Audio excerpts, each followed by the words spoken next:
Step one, fire Sean McDermott. Step two, hire Steve Spagnuolo. You will have a much better path to getting to where you want to go, which is to a Super Bowl appearance and potentially winning, if you simply fire Sean McDermott and hire Steve Spagnuolo.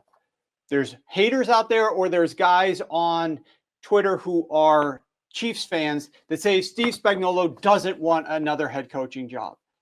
Steve Spagnuolo does. We can look it up. You can Google would Steve Spagnuolo take a head coaching job? There's articles that came out right after the season last year that said he would like to have that opportunity. No teams are hiring Steve Spagnuolo, though, to be their head coach, which is just absolutely absurd. I don't know if you're a fan of Sun Tzu, The Art of War, just some of those principles, philosophies, because I think that they relate a lot to football, ironically, a lot of sports in general.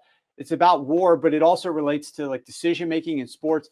And one of his teachings is the supreme art of war is to subdue the enemy without fighting. Win the battle before you even get on the field. And this is where Sean McDermott always comes up short.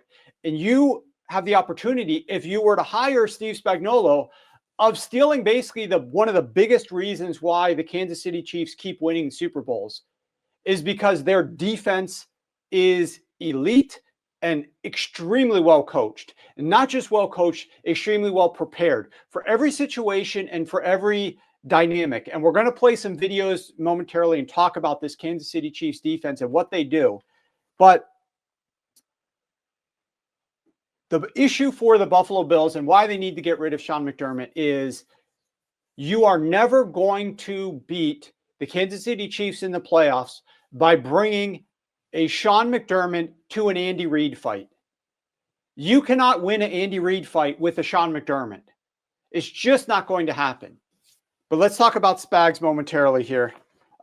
First video is Chris Jones after the game, immediately after game, talking about why the Chiefs are winning, why they keep going to the Super Bowl, and why other teams are helping them. As long as they continue to let Spags be our DC and not hire him as a head coach, we're going to continue to win, man. For me, he's one of the greatest assistant coaches to ever coach the game. You look at his resume, he got one of the greatest resumes, and he found a way to close, man. That's what Spags does. Whether it's dropping me and covering a tight end, or whether it's sending quarterback pressure at the end of the game, that's what he's known for, man. He can download different schematics and different blitzes to affect the opposing quarterback. And he does a really, really good job at it. Chris Jones knows, as long as his quote, as long as they keep letting Steve Spagnuolo be our defensive coordinator and not hire him as a head coach, this is what's going to keep happening.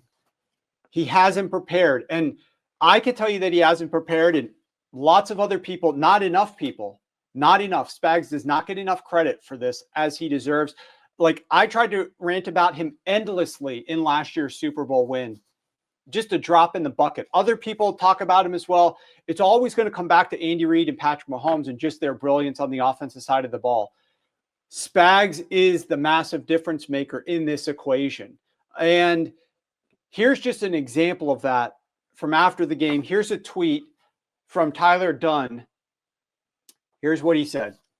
I chatted with Bills guard Osiris Torrance about the decisive 4th and 5 play. This is the one where Josh Allen gets immediately pressured from his right side as the blitz is coming from the top of the screen there, and he backpedals as quickly as he can and chucks it deep. That's the play we're talking about.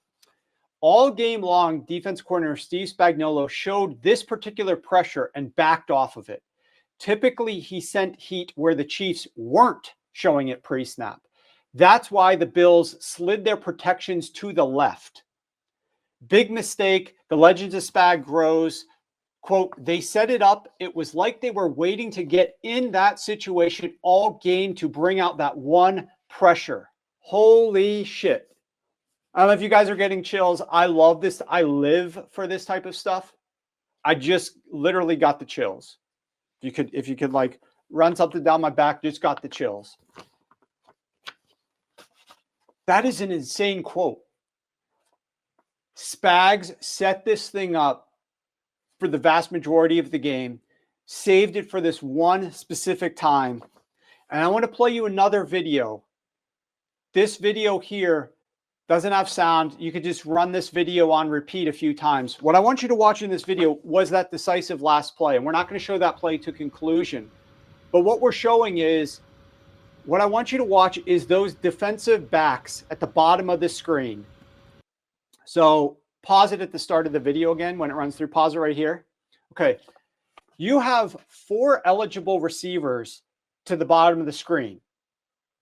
It's a 4th and 5, which means that they only need to get to the 52-yard line. The only defensive backs in that area, there's only 2 of them. And look how much cushion they're giving. And then the key is play this for 1 or 2 seconds and then pause it. Watch what these defensive backs are doing. They're stepping back. They're bailing. You've got 4 receivers down here at the bottom of the screen, eligibles, and these guys are bailing out. Why would they do that? Why would Spags see 4 eligibles over here and just be okay with they only need 5 yards, right? The safety's over the top. He's not going to get down there to stop somebody if they throw a quick screen pass out to Shakir or somebody else. You've got a 3-on-2 blocking advantage down there. At worst, if the defensive end drops off, which he will do, but he won't come all the way out to the outside, it's 3-on-3 blocking, and you've got a receiver who could catch that ball. Spags doesn't care. Why doesn't he care? Because he knows what the Bills are about to do here.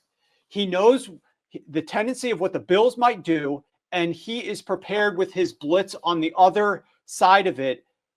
And watch the direction that all of those receivers run. Not one of them actually tries to run a route down here at the bottom. Shakir runs this orbit motion that's getting talked a lot about. All 3 of these other receivers run across the field diagonally on crossing routes, and then they get covered by the rest of the DBs.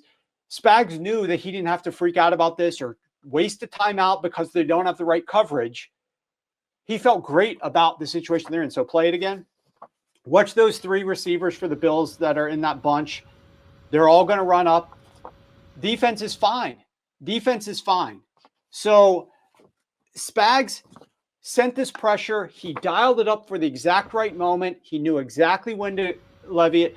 I realized that Dalton Kincaid should have caught the ball, and the Buffalo Bills might go down there, and who knows, they could have scored a touchdown. They could have kicked the field goal to at least tie the game, send it to overtime.